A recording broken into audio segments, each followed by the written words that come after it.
Hello! So we're live. I'm just waiting for Erin to join us. Let's see if I have a way to make sure she comes in.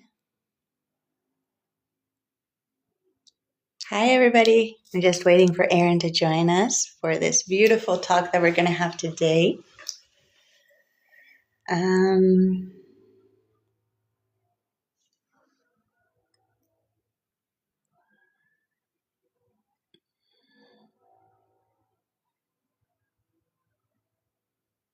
Oh, shit. No, stop.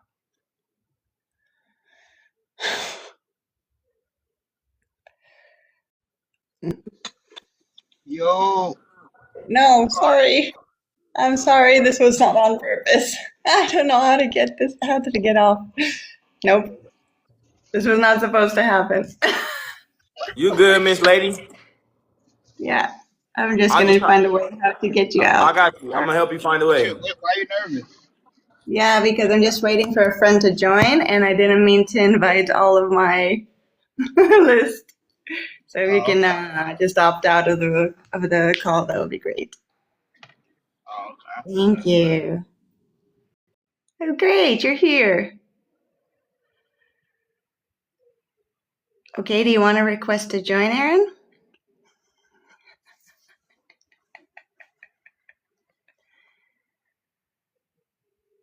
Great, I'm so happy you're here already. Does this do? Great. Let me see if I can find you in this list. Okay. What is that? Accept.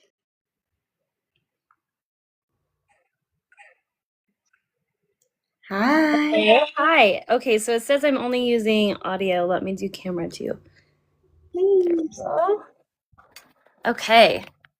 I don't know how it was side by side with those other people, and now it's. Yeah, because I don't know why and how I invited everybody to co-host. Oh my gosh. So crazy. We're figuring this out little by little. We're doing it. Yeah. How are you? I'm good. How are you? I'm good. Good. It's been a really interesting day. Yeah. How about yourself? My day just started, so yeah, it's been interesting. I had some weird dreams, but other than that, it just started, so. So, do you want to introduce yourself? Yeah, my name is Erin. I am a self-love coach, so I help people find fulfillment from the inside out. Um, and yeah, Yael and I have known each other for what, 6 months or so, maybe longer.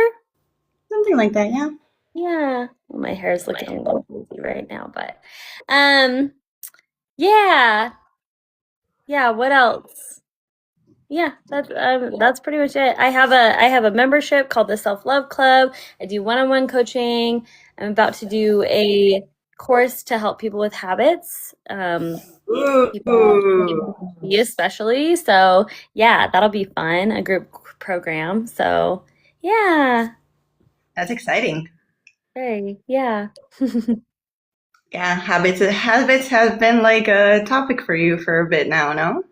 Yeah. I've been focused on that for in preparation for the group program. They've just changed my life so much that and I struggled with them for so long that I wanted to help other people with it. Oh, that's interesting. Yeah. So, what did you find? So, I guess that we're not doing the conversation that we thought. What made you? No, seriously.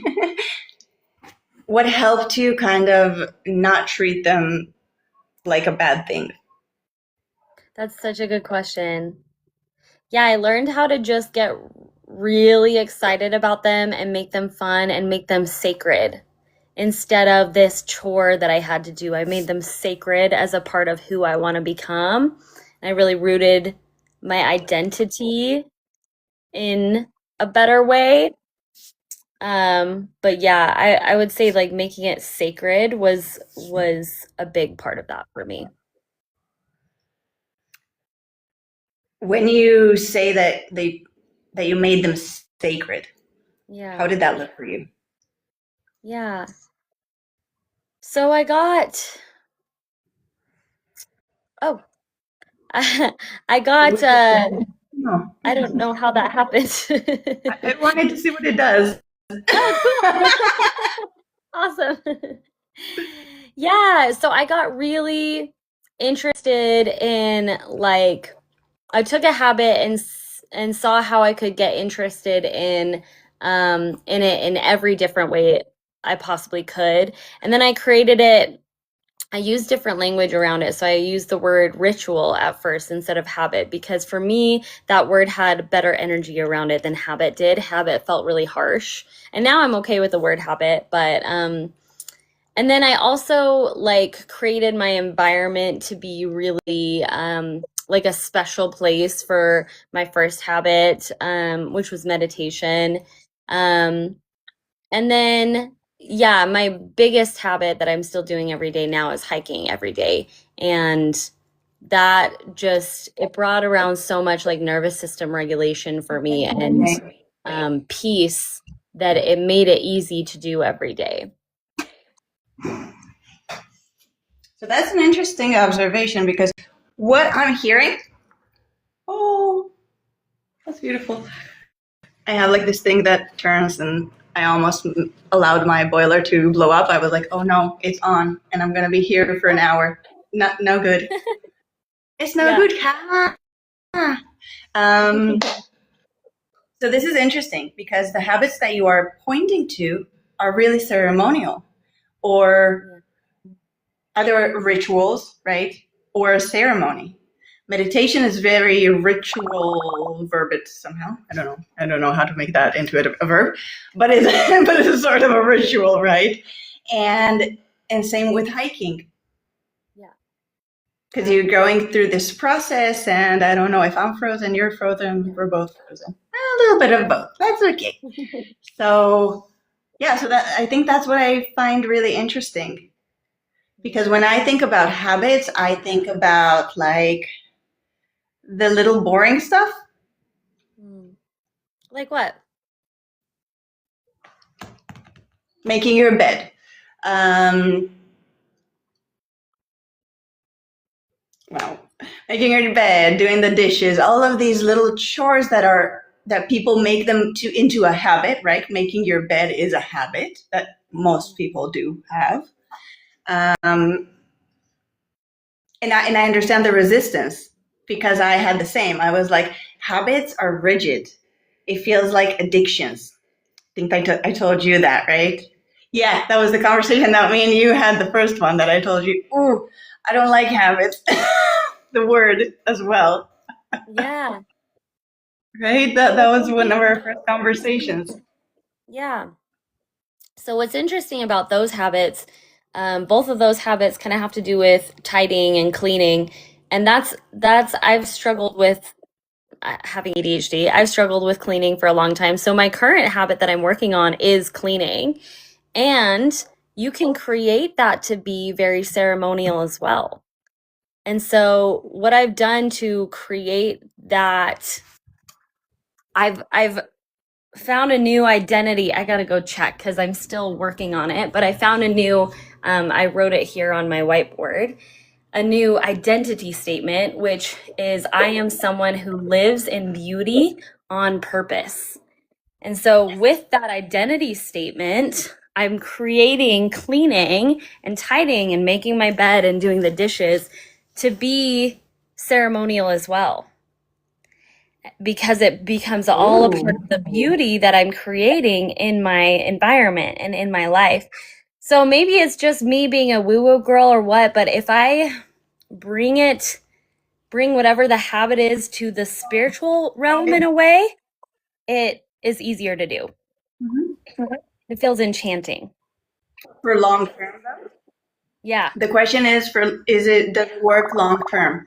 Because I've had experience with creating this identity or this beautiful environment and believing that, yeah, I only live in clean environments. And again, it did turn into a little bit of rigidness.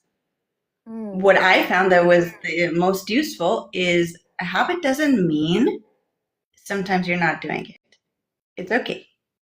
Yeah. It's not that rigid of like, because then a habit becomes an addiction. And no, I don't believe in there are good addictions. Addiction is an addiction, right? It can be from the positive. So we're like, oh, it's okay to be addicted to something positive, but it's still addiction. You're still like out of your own power. Because that's kind of like, I wonder if this works. That when I speak, I'm big, and when you speak, you're small. Oh, Oh, yeah. no. No, I don't think so. I think only you can do that if you press on the photo. So anyway, that's the, try to touch my photo, see what happens. If you can just do expand, I wonder. I'm touching it. Nothing's happening. I'm touching it. Nothing's happening. I'm really I don't good know. with tech today. I'm not. No, don't switch the back camera. Switch spot. Confirm. Okay, never mind. I'm just gonna not. I'm learning all the technology of TikTok right here, right now with you guys. Me too. So connect me back to where I was. I don't remember. So you were saying addiction, that habits and addiction, which I'm not sure I totally agree with you on that, which is okay. Because for me, Yeah. having a habit that happens every day, like my hiking habit, it's a place for me to come back home to myself every day. And it's an and I get what you're saying, that it's an addiction, but it's more like an addiction to self-trust. Like Not every I has to turn into an addiction. Okay, I thought you were saying that every habit is an addiction. If you choose it to be, if you choose that it's going to be an addiction kind of habit. Okay, So those were a lot of words. What makes a habit an addiction in your point of view? Let me give you an example. A habit turns into an addiction when everything in your day is just ruined if you didn't do that thing that day, just that day. It's that rigidness. Okay, Yeah. you know, people that practice yoga, for example, when they do that, when they are on that 1 or 2 days of not actually having the time to practice, they're like, no, it's just because I didn't do yoga, so I'm out of balance and things like that. And I don't 100% agree with that approach. That's when it turns into an addiction, because when our habit is the only thing that is contributing to how we feel, then it's not a habit anymore. It became something more rigid. So I think it's there. It's that intensity, not the commitment that you showed yourself. You're like, okay, I'm now gonna be doing my my trail walk every day. But if you don't feel well in that day, and it's not a day to do it, you're not gonna, and that's okay too. Yeah. Well, what's interesting is I've actually committed to doing a challenge for myself to do a different hike every day for a year. So it is every single day, and it is 6 months now. And even when I don't feel good, it is like 6 months now, and I've done it every single day, like 160 something days in a row. But what's interesting about it is, like, when I don't feel good, if I go out into the woods and put my feet on the ground and do some earthing, I feel better afterwards. Like, I always still feel better afterwards. But there are other habits that I don't do every single day, but I do most days. And you're right, I am okay. Like, this is just the one that I'm focused on because I'm doing this challenge for myself. Because you did the challenge, you're doing the game. Yeah, Let's play a yeah, I game. made it into a game. Let's do it every day. Yeah, it's playful. Yes, But the exactly. second that it's being playful, it's Yeah. another chore. Yeah, 100%. And so that's another part of it too, is like if we can play with our own minds within the habit. So you said you've made something sacred before, but then it gets to a certain point where it becomes the chore. And that's where I would say switch it up and make it playful again. If you can, make it ceremonious or make it playful or add some element that makes it fun. And the more that we can make these habits feel like a good time, the more we're going to want to do them regularly. And then the stronger it will strengthen our identity of someone who does really good self-care, or someone who trusts herself to follow through on the promises she made to herself and stuff like that. And then when we strengthen that relationship with ourselves, the more we trust ourselves to do other things in life as well. For sure. I think that it starts getting challenging when it's habits of things that we're not really enjoying, like cleaning. Because I think that that one is, so for me, it's, I struggle with, washing the dishes is one of my least favorite things to do in the universe of the world. Okay? I hate doing it. I do it. I put music on. I put a podcast on. That's when I'm like, I'm still doing something important now. Or I do it first thing in the morning. I'm like, okay, let's do this. And it's all about keeping my environment respectful. Yes. Yeah. Not about like, so for me, I'm not looking at it as like, I want my environment to be pretty. Of course I want my environment to be pretty. But when I have an off day, I'm like, I don't see that. But when I ask myself, does my environment respect and reflect me right now? And if it's all dirty and messy, that's a reflection too. Am I okay sitting in that reflection? The honest answer is no. And that's so beautiful, because I think it's so important for us to find those statements like that, those identity statements that work best for us. Like for me, the respectful thing, I get it and it's amazing, but it doesn't work as well as the like, and maybe it's just me being a Taurus, right? But like for me, the beauty thing works a little bit better than the respectful thing, but the respectful thing works well for you. And that's amazing. So it's so important that we find our own identity statement that works for us. I'm also curious, I'm sure you've done this before, but have you ever done the dishes, and while you've done the dishes, like express gratitude for what they represent, which is to feed you healthy and nourishing food? No, because I'm just like, it's okay that it's gross most of the period of time that I do it. It's just like, okay, I'll be done with this. And then actually I do, but in a kind of obviously in a very playful way. I think this is one of those things that we really share. It's a third line. We really like that playfulness. For those of you who don't know, by the way, Erin is a generator. Very open generator. It's always really fun to talk to you because of it. So that playfulness. So after I wash the dishes, I would look at like the dish rack. I think that's what it's called, right? The dish rack. And I would go, look at you guys. Look at you guys. You're awesome. That's amazing. Oh my gosh. I love that. I just like clap and I'm like, whoa, you got this. Yeah. So awesome. That's the way that I kind of show the gratitude to the dishes. But the ceremonial part of it, it's very ceremonial, but not in the woo-woo way for me. Yeah. It's more it's ceremonial for my ceremonies, kind of. Yeah.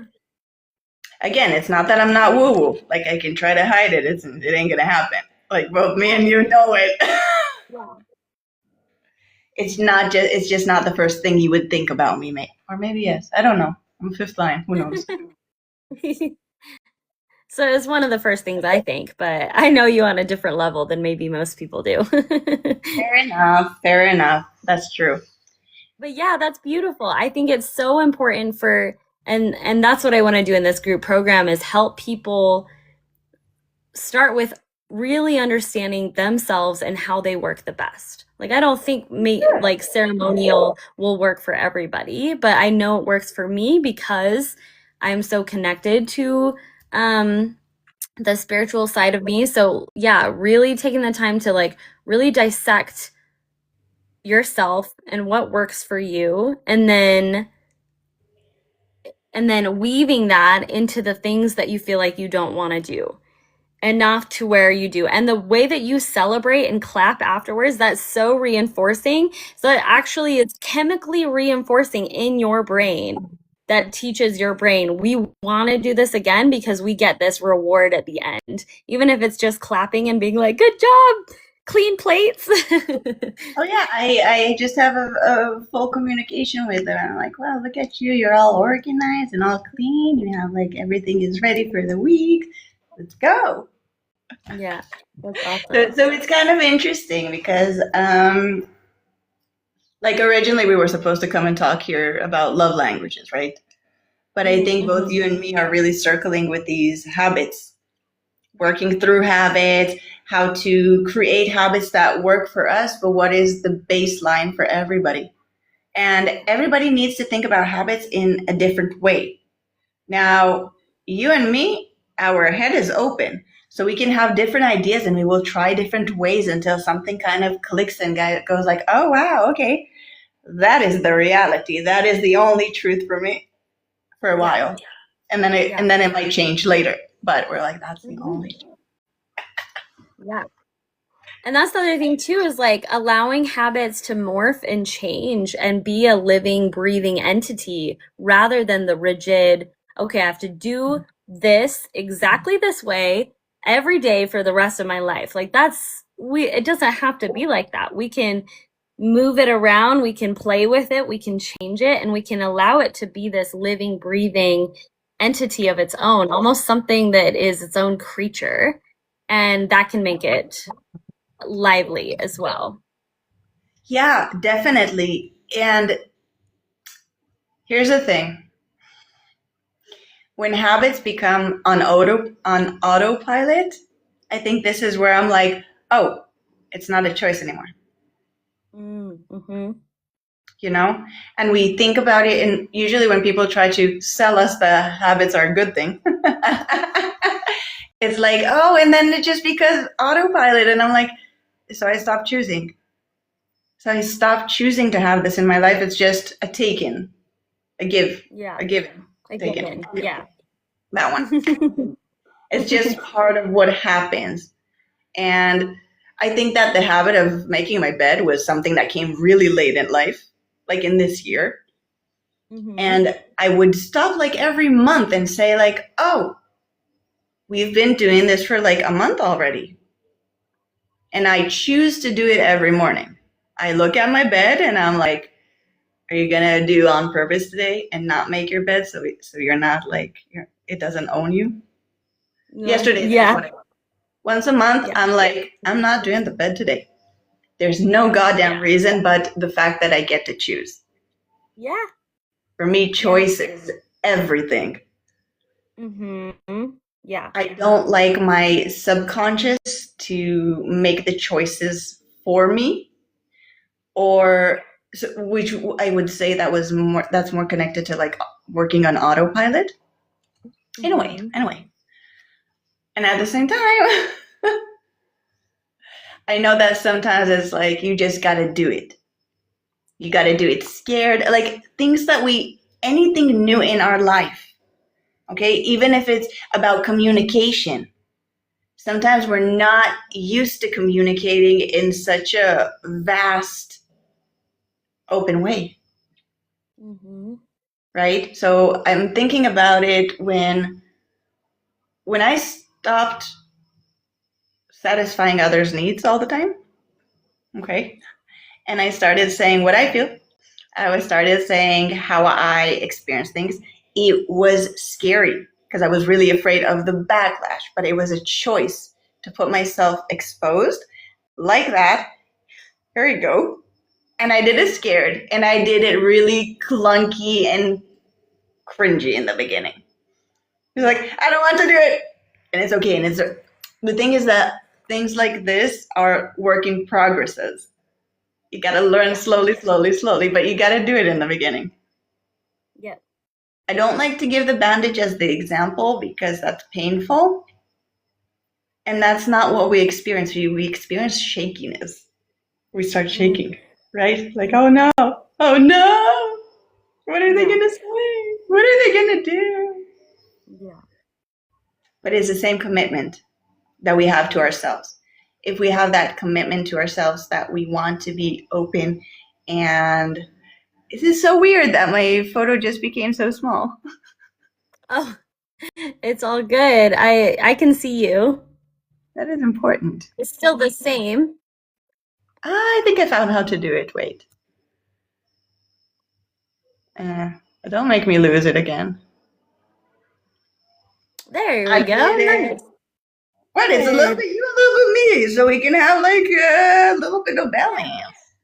Yeah. So, yeah, that's like, I think that with communication, it was like a habit. It was like building a habit. The first time that I did it, when I was like, okay, I'm deciding from now on, I am going to be super mega honest. And I am going to communicate where I am, what I feel. And every few months, the universe introduces me to a good job. Next. Nice. Yeah. Yeah. I think in the last 2 months, I was introduced to, okay, you can say it to people that you're not in really close relationship with. That's easy. Now something closer. Something really close to home. And I'm like, challenge accepted. That's awesome. So, what is your favorite habit that you are incorporate that you one that you incorporated in your life? How would you say that it changed something for you? Well, before I go to that, I just want to touch on something you said a little bit ago, which is about choice and how important choice is.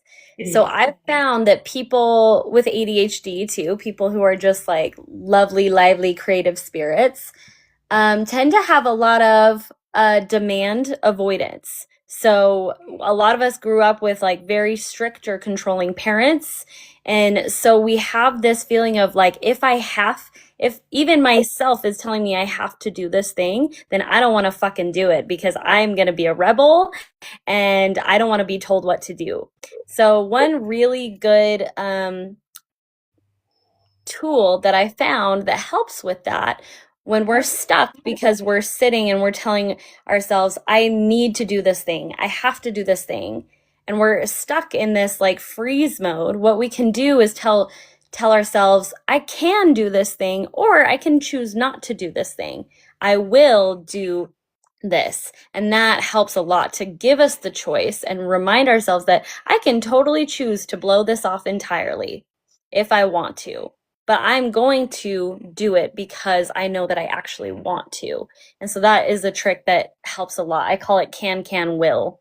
So I can do this. I can do this instead. So like if it's dishes, I can do the dishes, or I can just leave them there for a whole day. I'm deciding that I'm going to do them. And that gives us a sense of choice that helps with that demand avoidance. Does that make sense? It does make sense to me. It does make sense. Yeah. But my question is, does it actually work for most ADHD people? Yeah. That's my So question. It's a tip it's a tool that I found from somebody else who helps people with ADHD as well. And it's very helpful. I wonder, because I would believe that the ADHD brain would kind of like dismiss that in a second. Like, yeah, I'm choosing not to do it. It's fine.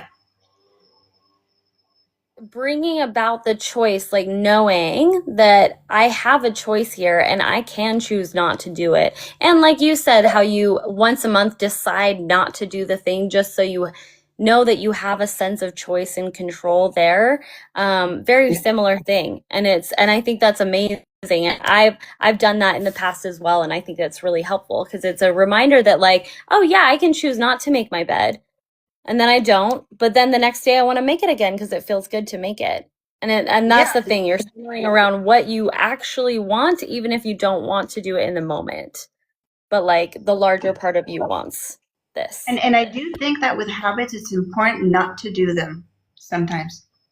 Yeah, absolutely. Yeah. Because here it was like what a few days ago that I didn't do my bed, and I needed to finish the day or to see it throughout the whole day. And I could see where my emotions are. How do I feel with that? I started my day and it feels very messy. And I knew that it's going to be a messy day because I didn't make my bed that day. So the whole day started a little bit awkward. So I was like, okay, I'm going to town. I'm going to turn on the water before I brush my teeth. I know, going crazy. You know? Yeah, just shake things up a little bit.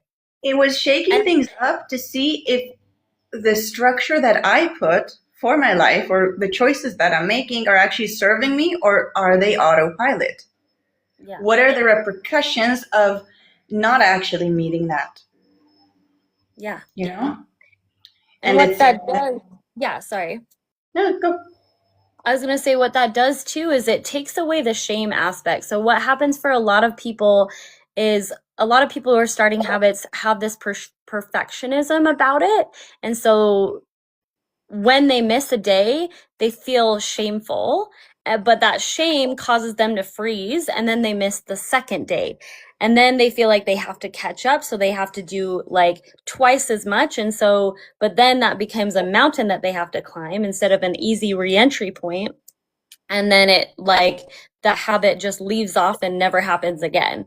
And so what you're doing there with choosing to take a day off is you're literally dissolving any shame there, because you're like, no, I'm doing this on purpose. I'm taking a day off and I'm deciding it's okay because I'm doing it on purpose. So that's really. I do the same, by the way, with human design. Yeah, that's awesome. Yes, I do this experiment of course, I'm living my design, and I'm like acting from my authority and from my strategy always. But once in a while, and it's always gonna fall on a very manifestor day, I'm testing it. I know my authority said, hell no, or please no, and still not, and no, now still no. And I would go and do it to experience what happens to you. Because we can talk from here to tomorrow. You need to listen to your authority. Great. Why? Why? Oh, because it's the best, it's the most correct thing for us to do. Right. And so if it's not correct, what does that mean? That means I personally, I get pissed off. I get angry. I get very bitter. I get all of the non-selves of all of the types when I don't listen to my authority. And I'm very much like, I'm ready to fire. Like, that's what happens. And I can feel like transits going through me when they do. And actually it's very interesting because you do not have emotional authority. What do you remember about your design, by the way? Just so we. I think I have sacral authority. You do. Or is it sacral or is it solar plexus? No, I can't remember. You're not. Right. You're an April baby, yes? Just making sure it's you. Yeah. I'm kidding. But yeah. So you're a 3-6 profile, okay? 3-6 is, you have the third line, that is the martyr, okay, which is trial and error, obviously. Very playful. Very much, ooh, what is that? Let me go and touch it. Oh, that's hot. Okay, got it. That doesn't work. It's very much like that. I think we've had a lot of conversations that really, you can't not see it, that both you and me have this third line that is very present in our relationship, by the way. Yeah, totally. Right? I think in every exchange that we have, it's very like, She works, not work, yes, work, not work. Oh, just try it, play. It's very. And the sixth line that, well, right now you're getting into your fourth line. The sixth line is the role model, but it goes through 3 different stages. I don't know if I explained this to you ever. So you have the third line until you're like 28, 30 usually. And then you turn into like a fourth line where you're choosing how your life looks. You're choosing what you want to do for work. How you want to live. Like all of these, I call it like, let's put some foundation time. Yeah. Because later on, you are going to be one of those people that guides the young people into what it means to be a human. No pressure at all. Just be good. And with having that your solar plexus, not totally open, but open, it means that you can experience emotions on such a higher temperature, but not necessarily consistent. Like it can be like, oh yeah, oh, I want to feel that again. Where did that go? Totally. Yep. What I find most interesting is that your sacral actually is connected to your spleen in your design. Okay. So that's like, let me explain. So it's like life force energy with the spleen that is about instinct, body, survival, like, and you're fast.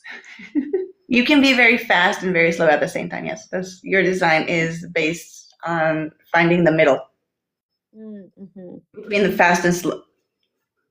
You probably understand what I mean by it, but it's kind of like weird to explain it. And yeah, and a lot of openness. It's just. So, by the way, what you said before, that I don't like being told what to do, I get that. I have a defined ego as well. We're like, you're not the boss of me. Excuse me. You're going to tell me how it works for me. You're not me. And third lines never like to be compared to other people. I will say that. I think that every time somebody compares me to another person, I not only I lose interest, I think that my brain stops listening. Because that means for me, you're not looking at me. You're looking at me compared to a different person. So now you're going on your own little trip. I don't want any part of this. Totally. Yeah. So it's very interesting. And I think that your fascination with emotions and love comes from that openness. Because this is where you go to school. Yep. Totally. Right? Like I go to school with life force energy because I'm a projector, you're a generator. I don't produce that, but I'm fascinated by how this energy can move through somebody's body all day, every day. Yeah. Because of course, like there's different things that can affect us. And who we are becoming, who we want to become. There are 3 things that happen at the same time. It's not who I was, who I am, who I will be. It's all together in one. We get to be, which is kind of like instead of you have to, you get to. Instead of I need to, I get to. Totally. I think that's some semantics. That's what you guys call it in English? Semantics. Yeah, that one. Yeah, you're gonna do that. Those things. Is really important because it's how our brain actually perceives it. You do that a lot from the moment I met you, with the ceremony, with the habits, with a lot of different framing. Do what exactly? You reframe, you use a different word if your brain is starting to get resistant to it, right? Absolutely. Which is sort of semantics in a way. Because I'll give you an example. When I was a diving instructor, I didn't have anybody that was scared. Nobody was ever scared. People could be excited, very, very, very, very excited. But if you close your eyes and you feel what happens in your body when you say, I'm scared, compared to, I'm super, super, super excited, it doesn't have that same,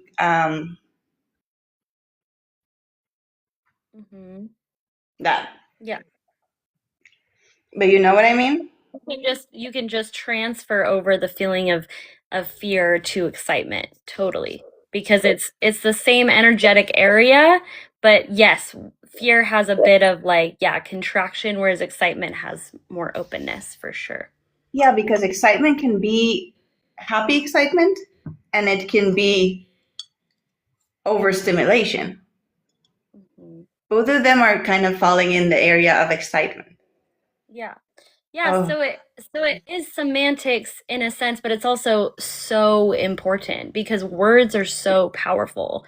Words are what create the emotions in our bodies. So even you just doing that, you could say it's semantics, but in actuality, it's such a big difference on whether you will do something or you won't do something because thoughts create feelings and feelings create actions. So if you're scared but you want to do something, but you're scared about it, you're much less likely to do it scared than you are excited, even though it's basically the same feeling, but you're thinking about it differently.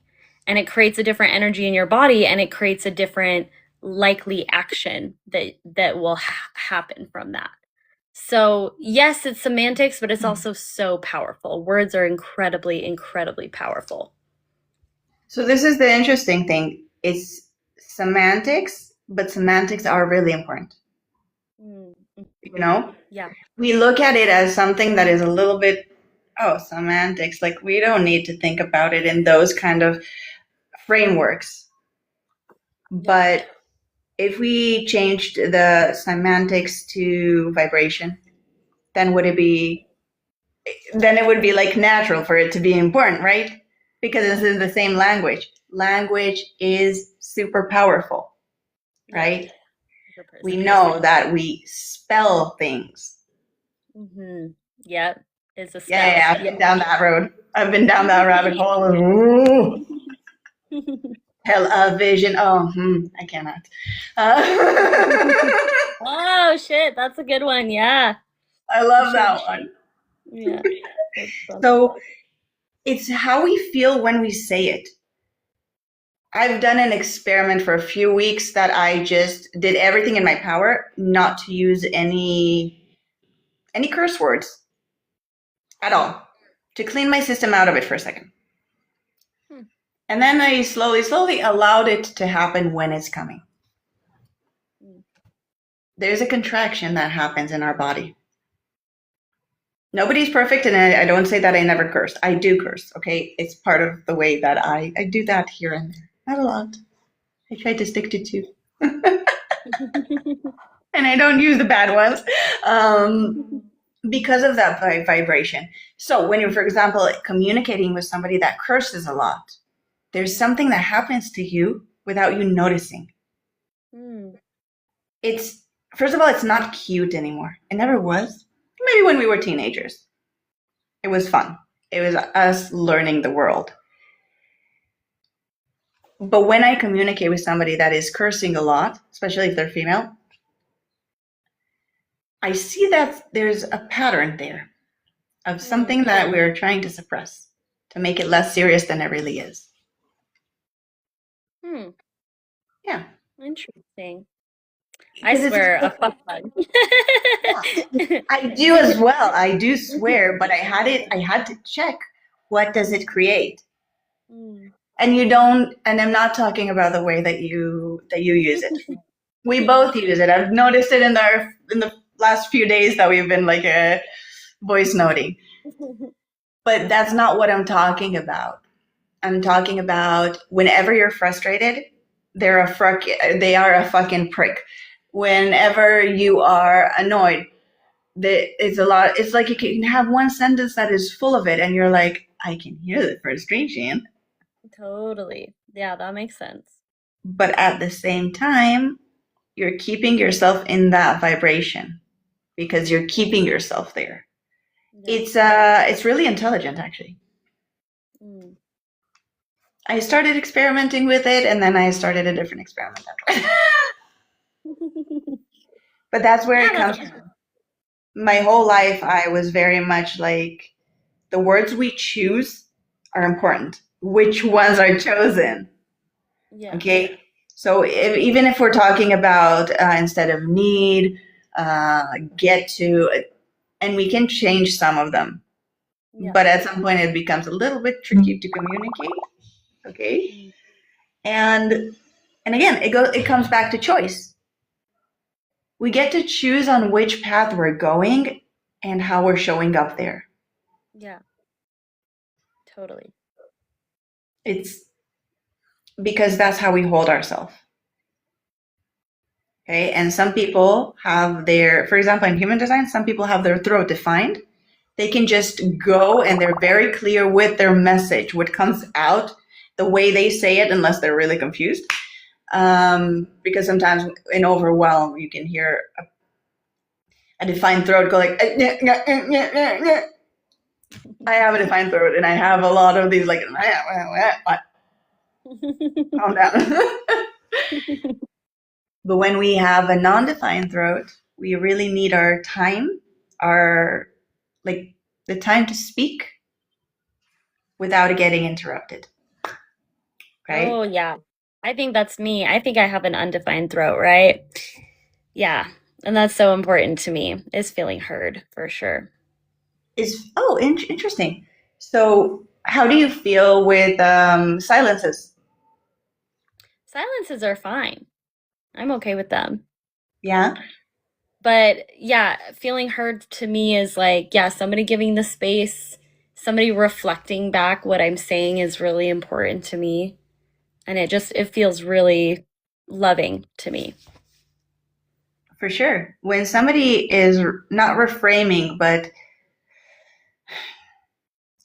kind of, yeah, but reflecting back what you just said, it gives you kind of like, okay, first of all, I'm heard and understood, which a lot of us grew up in either an environment or I call it, we grew up in an attitude of, I'm not going to be understood.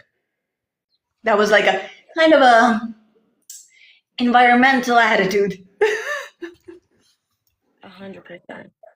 So when somebody reflects back, you're like, oh, yay, it landed. This is where this phrase came from. Does it land for you? In other words, did you get what I mean? Did you hear what I said? Or like, did you understand what I said? Not if you heard. Yeah. Right? And I think that that's why you are really on it to make sure that nobody gets offended if you forgot to answer or things like that, right? Totally. Because I noticed that, and I always think that it's so cute. Because for me, sometimes I'm just like, like I just want to share, and I'm in this place in first of all in my own growth that if I feel like sharing it, I will. I might just give you a heads up. I just need to share. It's a lot. You know? Yeah, 100%. So it's interesting because I know some personally people with an undefined throat, and I find you people to be fascinating. I'll tell you why. Okay. Learning how to say less, I think, is one of the hardest things for you guys. Um, because filling the air is not your job. Mm. It is just not your responsibility. If there's a if there's an uncomfortable silence, not your job to fill it. Not your job to take care of that abstinence. Leave that to the rest of the population that has a defined throat. Because if you think about it, our society globally is built on defined throat communication. People interrupting each other, speaking over each other, just waiting for their turn to speak, not really being able to listen. If there's something that Erin is amazing with, it's listening. She's a really good listener. Thank you. I think you know that about yourself too, right? Yes, I've put a lot of intention into it. What brought you to this situation that you actually are such a good listener? I think I was always a fairly good listener because I wasn't listened to as a child by my father. But when I did my coach training, that helped a lot too. That helped make me even better. And I even had people in my life say, wow, you've gotten even better at listening, which was interesting. Oh. Wow, that's beautiful. Yeah. It's really interesting because I think that the places where we feel that we lacked growing up is one of our magic powers. This is where we want to take people and say, I'm going to do the opposite, but not from the, I'm listening to you, yeah, for sure, yeah, You can see it in the eyes when somebody is really listening to you and when they're waiting for their turn. 100%. Yeah. Two different things altogether. Tell me, what time is it for you now? 9:12 in the morning. Okay, perfect. Do you have any Yeah. questions for me, by the way? Well, I was just going to touch on what you were saying right there about how we really take what harmed us as children and we try to be really good at it. So I see this so much with people that I work with because the people that I work with tend to be people pleasers. Yeah. And all people pleasers had a narcissist in their life at one point. And because they don't ever want to take the way a narcissist did in their lives to them, that's why they give to the point that they even sometimes have a hard time receiving when it actually feels good for the other person to be able to give too. So we're being kind when we receive gracefully and we allow someone to give to us. So it's just like a very interesting pattern that I notice happening. So I just wanted to mention that. That's an interesting one because I can't say that okay, there are different kind of people pleasing. Mm-hmm. There are parents, family member pleasing. There are friends pleasing. And it always plays on the too much and not enough. Mm-hmm. The Totally. funniest thing is that a person that feels too much is going to be either married or dating somebody that is too much. Did I say it correctly? Yeah. Not enough and too much will be dating. But what happens is they do that to each other. Yeah. So if you're too much, you're giving the other person that experience of not being enough for you because you try not to show up too much and then you don't show up enough. And it's like, I see that in a lot of relationships, either friendship or romantic relationships, either or, which it does come from pleasing. So we don't shake the boat. So we don't express ourselves because we've learned really early on as people pleasers, let's say, that it's not safe. Mm-hmm. And it's not safe to express it either. Isn't that interesting? Yeah. It's but the part about the narcissist in their life, I've heard that before. I wonder if that is actually the case, that is for everybody. Or can it be just even being misunderstood and having a big reaction? You know, that's like where my mind is kind of going. I'm like, is it totally or in some occasions? Yeah. I definitely see a big pattern with it, and it's like most, if not every single person I've talked to who has people pleaser tendencies had someone at least very controlling in their life. Somebody who didn't make them feel heard, who didn't make them feel understood, who put their own needs above theirs. And so that's why they learn to always put others' needs above theirs, because one, that pattern was created, but two, they don't want to do the same thing to other people that was done to them. And then the question comes, are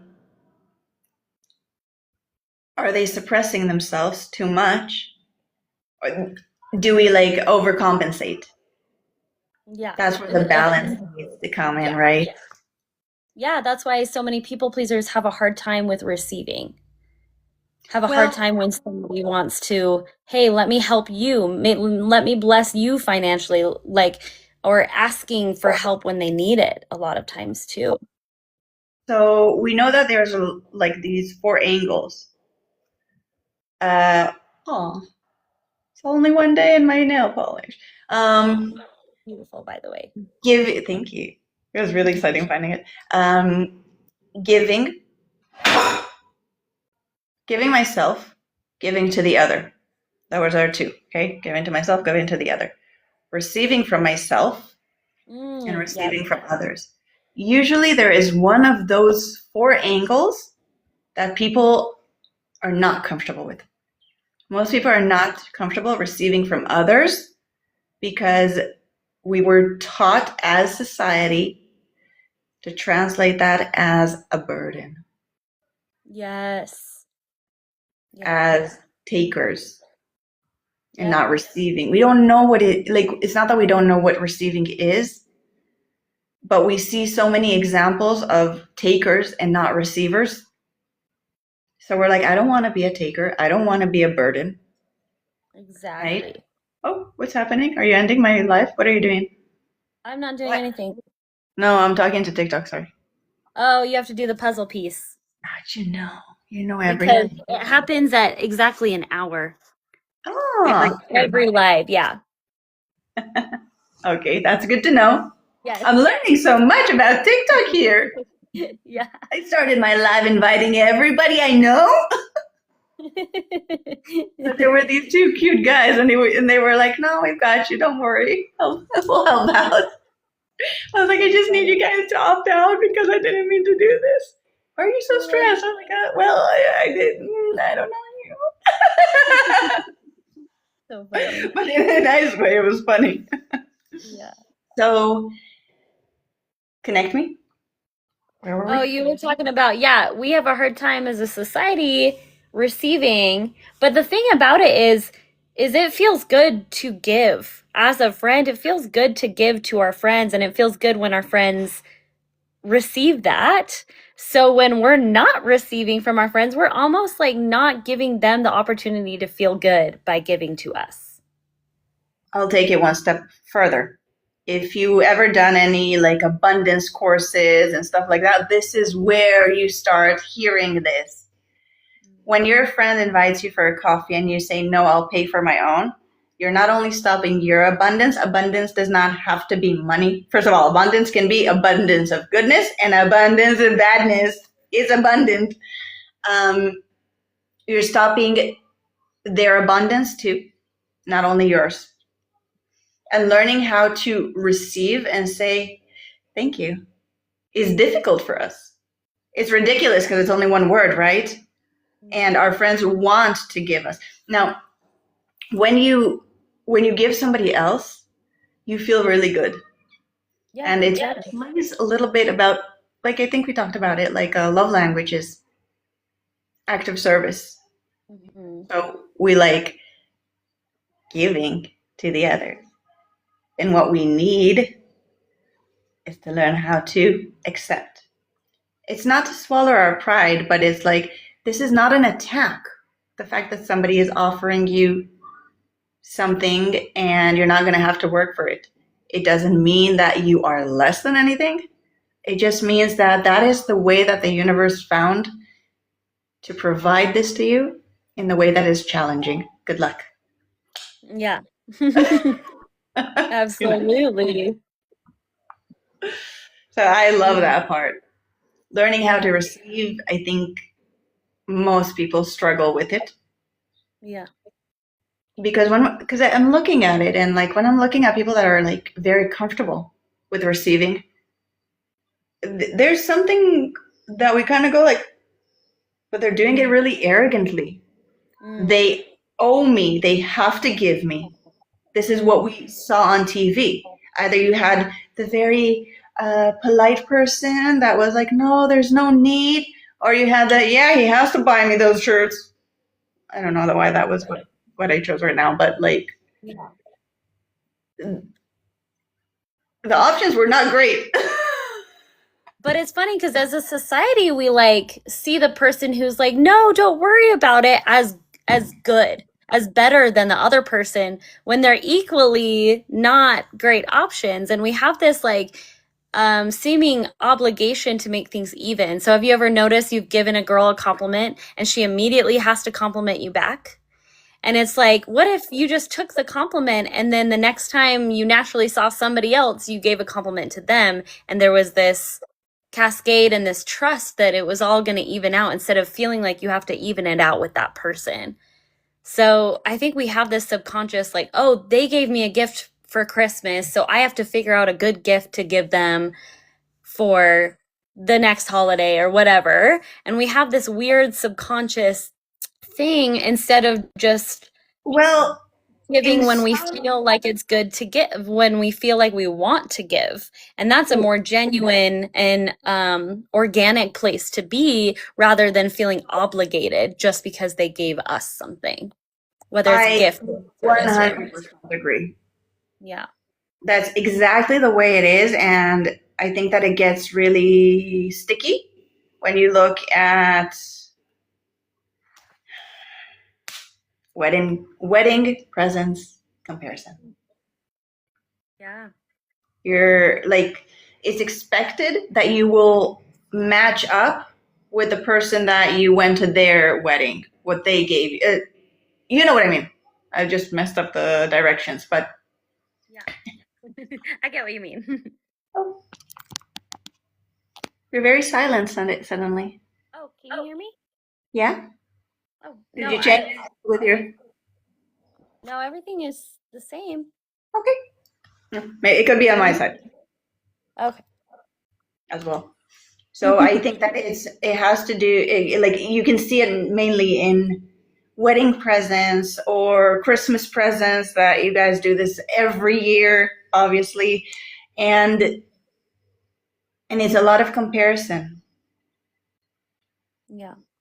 instead of like giving from what you really want to give, because how will this present be perceived? Yeah. When I was going to a lot of weddings a while ago, I remember that it was always like, oh, how much do I have to give as a minimum? And stuff like that. And it was always very overwhelming because the number was more important than the intention to come and be with you in your day. Yeah. Or even if you would share with somebody, listen, I want to come, but I can't. I don't have that extra. Yeah. Some people would say, yeah, they have to tell you, of course, come. And I'm like, well, this is my real situation. Yeah. Like, weddings are a whole different story, like for a different day. But the expectation, the exchange, that like everything needs to be fair. Different cultures have it in a different level. Okay. Yeah. There's like Northern European cultures, some of them are very much of never owe anybody. It is very high level. I know that I heard this from a German girl. She explained it to me, and I'm like, yeah, now I understand a few more things. But yeah, so anything else to add before we close up? No, that was such a good conversation. And the only thing I wanted to add is I've been thinking it the entire live. I'm obsessed with your lip color. It's so beautiful on you. Like, it's so pretty. Thank so you. Very off topic, but I've been thinking about it all live. I'm like, oh, she's so I'm going to take it with open arms. Thank you. I love it.